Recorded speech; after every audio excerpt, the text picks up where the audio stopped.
हम करेंगे हर मजलूम की हिमायत। बिस्मिल्लाहिर्रहमानिर्रहीम। अस्सलाम वालेकुम। मैं हूं हुरैन फातिमा और आप देख रहे हैं हिमायती न्यूज HD चैनल। नजर डालते हैं आज की अहम खबरों पर। गन पॉइंट पे गाड़ी छीन ली गई। पुलिस की मुबैना गफलत और रिश्वतस्तानी ने मजलूम ड्राइवर को इंसाफ से महरूम कर दिया।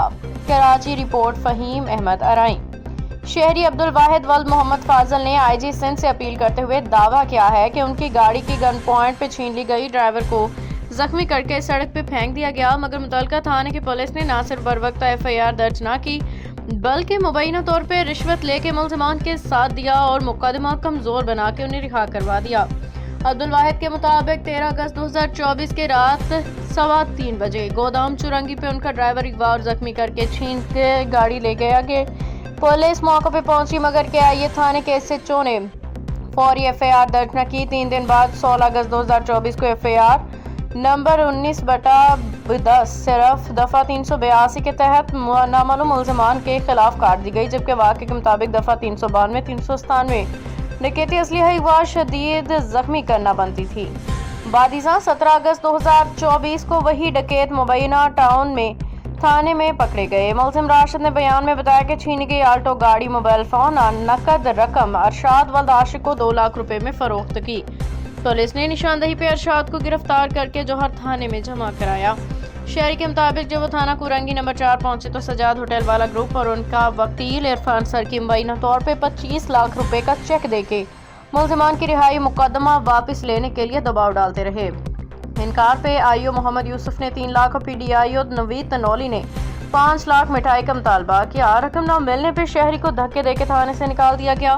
मुबैना तौर पे भारी रिश्वत लेके चालान कमजोर बना के मुल्ज़िमान को रिहा कर दिया गया। अब्दुल वाहिद के मुताबिक उन्होंने SSP AVLC असलम फिर DIG मुकद्दस हैदर से रजू किया, जिन्होंने गाड़ी बरगश्त करने के अहकाम जारी किए, मगर पुलिस ने अमल दरामद नहीं किया।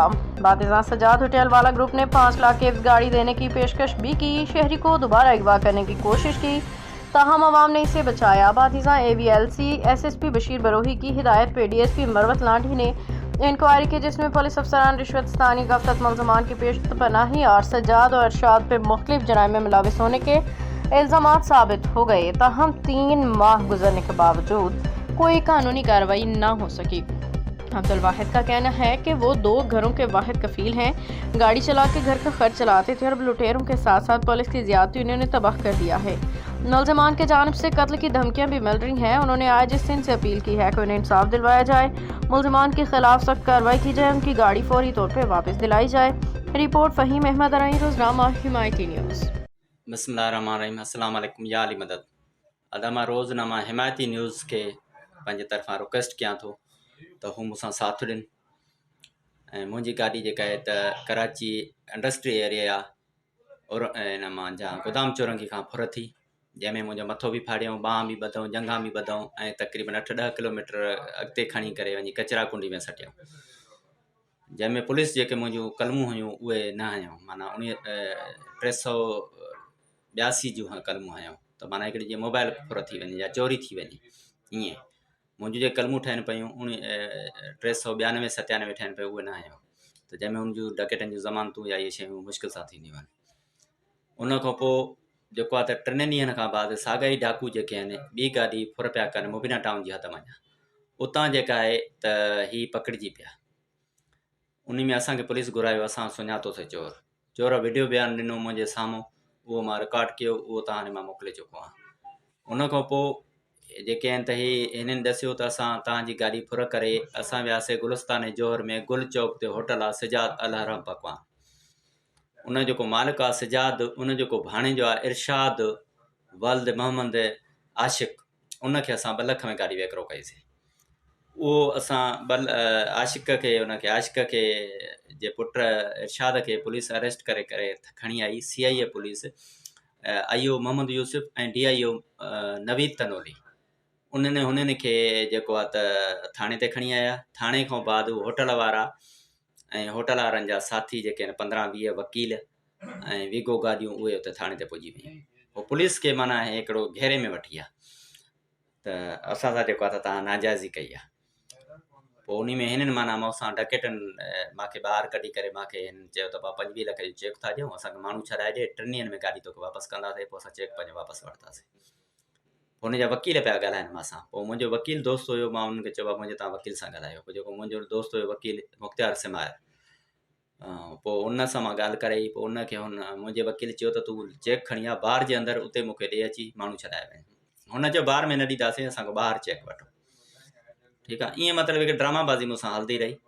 वरी जेको आहे त हिननि जेको आहे त 3 महीननि खां गाॾी माण्हू हिननि जा चालान थी विया, कोर्ट विया हलिया, हर शइ थी वई, हिननि जूं ज़मानतूं थी वियूं, हिन जा माण्हू हितां भॼी विया, उहे सॼा फरार करे छॾियऊं। टोटल 50 विया हलिया। हाणे हिन वक़्तु फरार आहिनि। इन होटल वारनि मूंखे घुरायो, हिननि चयो त बाबा 5 लख ॾे ऐं गाॾी असां तोखे वापसि कराए ॾियूं था। सर मां असां 3 गवाह बि गॾु हुया। मां हिननि खे 2 लख जेके आहिनि त 3 लख रुपया मां करे खणी वियुसि। बाबा हे वठो, मां गाॾी जो हिननि न ॾिनी गाॾी मूंखे। ऐं हिननि जेके आहिनि त लोधरा ऐं मुल्तान जे रहण वारा आहिनि, सराइकी आहिनि। हिननि मूंसां वॾो ज़ुल्म कयो आहे। मुंहिंजी ख़ुदा मुंहिंजी मदद कई वञे। ऐं पुलिस जेका आहे हिन खां पैसा खाई वई। ऐं जेको आहे त एडिशनल IG नोटिस वरितो, बशीर बिरोही साहिबु SP उन नोटिस वरितो। उन में मुंहिंजी इंक्वायरी थी, जंहिंमें लांडी थाणे जो DSP आहे नसीर मरवत साहिबु, उन इंक्वायरी कई। इंक्वायरी में पुलिस कूड़ी, डाकू कूड़ा, हर शइ कूड़ी, पोइ बि मूंसां इंसाफ़ न थियो। मां भॼी रुली आख़िरकार मां तव्हां हिमायती न्यूज़ वारनि वटि आयो आहियां। ख़ुदा मुंहिंजी मदद कयो। दिलबर। बाप का नाम अकबर। अच्छा, फिर गाड़ी क्या करा तुमने? गाड़ी उधर होटल वाले के पास जाके उससे बात की है। कौन से होटल वाले के पास? जहाँ पे उधर बैठता था। कहाँ पे? गुल चौक पे। अच्छा, हाँ जी। फिर उसके बाद वो 1 मिनट यार। अच्छा हाँ बोल। उसके बाद फिर वो होटल वाला लेके चला गया। हाँ जी। होटल वाले ने क्या करा? होटल वाले से बात उसने की, दिलबर ने। अच्छा, उसके बाद वो लेके चला गया। दिलबर ने क्या बात करी उससे? अल्लाह बेहतर जहाँ तक अकेले में बात कर रहे थे। मोबाइल फोन किसको दिया था जो मोबाइल फोन छीना था लड़के से? वो उसकी क्वार्टर पे रहता है, उसको दिया था। क्या नाम है उसका? उसके नाम का पता नहीं है। कितने का मोबाइल फोन दिया था? 10,000 में मैं कह रहा हूँ। जल्दी आ भाई भाई और आए बैठे मुझे ये ठीक है ना। अपनी गाड़ी जड़ा ना वो दे दे ना, को कागज पत्र दे दे, सारा को लेख पढ़ करके दे दे। ए मेरे को माफी के नवार से आज मेरे को रिलीज करवा दे। महीने के अंदर आप ना को गड्डी लाभ के जितू भी लगे इना भैया ने गड्डी देसू अपनी गड्डी खेन के। अस्सलाम वालेकुम। मां मुखातिब आहियां CM सिंध मुराद अली शाह साहब।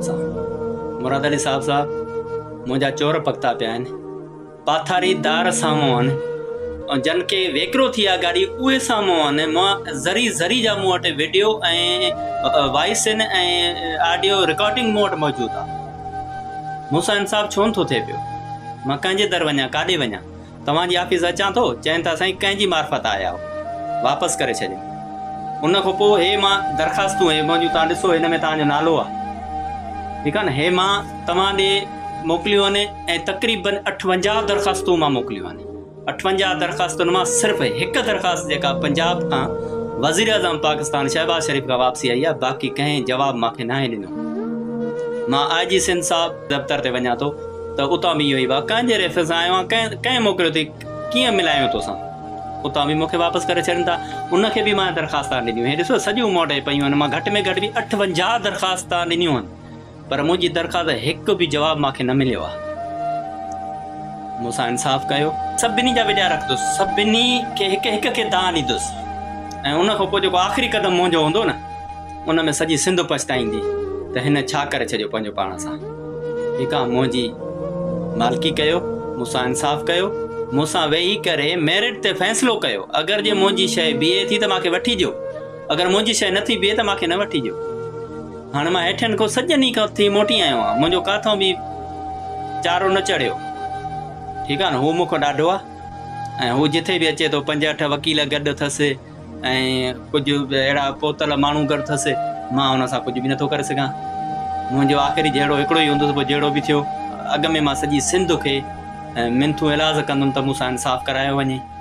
ऐं हिन सॼनि वीडियोनि खे जेके मां वीडिया रखिया आहिनि, सॼनि पोस्टनि मंझां हिकिड़े ई दी दिलि, हिकिड़े ई शेर जेको आहे अमेरिका वारो जेको वेठो आहे साफ़ी इम्तियाज़ चांडियो साहब उन ई मुंहिंजी पोस्ट रखी आहे त वाइदे ॾियण खे गाॾी रिकवर कराए ॾियो, पुलिस कार्रवाई करे। बाक़ी कंहिं बि जवाबु मूंखे न आहे ॾिनो। मां पंहिंजे वारसनि पनो अकल जे सरदारनि सभिनी साफ़नि जा नाला खयां, पर उन्हनि मंझो बि हिक जी बि काल माॾे न आई त कहिड़ी थींदी आहे। माना सम्झी वियुमि त सचो आहे न, अॻिलो चए थो तूं लावारस आहे, त मां वाक़ई लावारस आहियां। ऐं लावारस छा कंदा आहिनि उहो मां दुनिया खे पाण ॿुधाईंदुमि। छाजे कर जो सिंध असांजी ऐं असांजा जेके पंहिंजा आहिनि, असांजा जेके सरदार आहिनि या पनो अकल अवाम आहे या पनो अकल जा जेके सरदार आहिनि, उहो जेसीं ताणी को गहरो या को वॾो नुक़सानु न थींदो तेसीं ताणी घरों न आहिनि निकिरंदा। ऐं मूं पंहिंजो आख़िरी क़दम संभाले रखियो आहे ऐं मां इनशा अल्लाह ताला उन ते अमल कंदुसि ऐं मां उहो करे ॾेखारींदुसि। ऐं उन खां पोइ मुंहिंजे ख़िलाफ़ु को बि वीडियो न रखिजो त इहो अहिड़ो हुयो, इहो अहिड़ो हुयो, इहो अहिड़ो हुयो, इहो हीअं हुयो, इहो हीअं हुयो। ऐं मूंखे ख़तरो बि आहे, मुंहिंजी जान खे ख़तरो आहे ऐं उन्हनि जन मां मूंखे ख़तरो आहे। मां उन्हनि जा वीडिया ठाहे करे पंहिंजी ID में रखियल आहिनि ऐं पंहिंजी कुझु महफ़ूज़ जॻहनि ते मोकिले छॾिया। अगरि मूंखे कोई जानी मानी नुक़सानु अचे थो पियो त उहो ज़िम्मेवार उहे हूंदा। ऐं ख़ुदा करण CM सिंध साहब, IG सिंध साहब ॿई गॾिजी करे मुंहिंजी ख़ुदा रा मदद कयो, मेरिट ते फ़ैसिलो कयो, 4 अमीर विहायो, मुंहिंजी जेका शइ बीहे थी त मूंखे वठी ॾियो। मुंहिंजा चोर, मुंहिंजा पाथारीदार, मुंहिंजा गाॾी जा ख़रीदार मां सभु ॻोल्हे पधर ते कढी आयो आहियां। अब तक के लिए इतना ही। मज़ीद खबरों और अपडेट्स के लिए देखते रहें हिमायती न्यूज़ HD चैनल।